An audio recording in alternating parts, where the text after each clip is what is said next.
ఈ solar panels పెట్టుకుంటే మీరు ఫ్రీగా 25 ఇయర్స్ కరెంట్ని వాడుకోవచ్చు. అది ఎట్లనో చెప్తా, ఈ వీడియో ఎండింగ్ వరకు చూడుర్రి. ఈ డూప్లెక్స్ బిల్డింగ్ చూడుర్రి, ఇగో వీళ్ళదే ఇల్లు. మన సబ్స్క్రైబర్సే వీళ్ళ ఇంటికి ఈ టాటా సోలార్ పెట్టుకున్నాక 20,000 వచ్చే కరెంటు బిల్లు 200 వచ్చిందంట.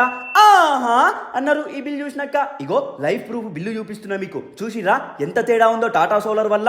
ఈ సోలార్ పెట్టుకుంటే మీకు గడ్డ పారే. సోలార్లా టాటా ప్రోడక్ట్ వాడుతారు. ఈ బ్రాండ్ గురించి కొత్తగా చెప్పనవసరం లేదు. ఎంత బందోబస్తు ఉంటుందంటే 25 ఇయర్స్ వారంటీ ఇస్తుర్రు. ఈఎంఐ ఆప్షన్ కూడా ఉంది. మన తెలంగాణ ఆంధ్రప్రదేశ్లో గవర్నమెంట్ సబ్సిడీ కూడా ఇస్తుంది. మీ ఇంటికి కానీ బిజినెస్కి కానీ స్కూల్స్ కాలేజెస్ దేనికైనా పెట్టుకోవచ్చు. మన తెలంగాణ ఆంధ్రప్రదేశ్లో మీరు ఏ పొక్కలున్నా సరే ఇన్స్టాలేషన్ చేస్తారు. ఇగో ఈ ఏరియాలో మొత్తం అన్ని బిల్డింగ్లకి వీళ్ళే ఇన్స్టాలేషన్ చేసిర్రు. ఇది పెట్టుకుర్రు అనుకో పుకట్ల కరెంట్ జనరేట్ చేసుకోవచ్చు. ఎండాకాలంలో మీకు ఎండ కొట్టకుండా నీడనిస్తుంది. ఈ సోలార్ వల్ల మీ బిల్డింగ్ చల్లగా ఉంటుంది. పెంట్ హౌస్ కూడా కట్టుకోనవసరం లేదు. దీని కింద కూర్చొని సిట్టింగ్ వేసుకోవచ్చు. ముందే ఎండాకాలం వస్తుంది, కరెంటు బిల్లు వాచిపోతుంది ఒక్కొక్కరికి. ఈ టాటా సోలార్ పెట్టుకుర్రు అనుకో మీకు మస్తు పైసలు మిగులుతాయి. మన హైదరాబాద్ లా చాలా పెద్ద కంపెనీ వీళ్ళది. మస్తు తక్కువలో చేస్తారు, గడ్డపార లాంటి క్వాలిటీ ఇస్తారు. ఈ వీడియో మీ ప్రతి ఒక్క గ్రూప్ లో షేర్ చేయర్రి. మీకు కాకపోయినా కొన్ని కోట్ల మందికి యూజ్ అవుతుంది ఈ వీడియో. మీరు కూడా సోలార్ పెట్టుకోవాలి అంటే స్క్రీన్ మీద ఉన్న నంబర్కి కాల్ కొట్టుర్రి, సోలార్ పెట్టుర్రి, సంపమింగుర్రి.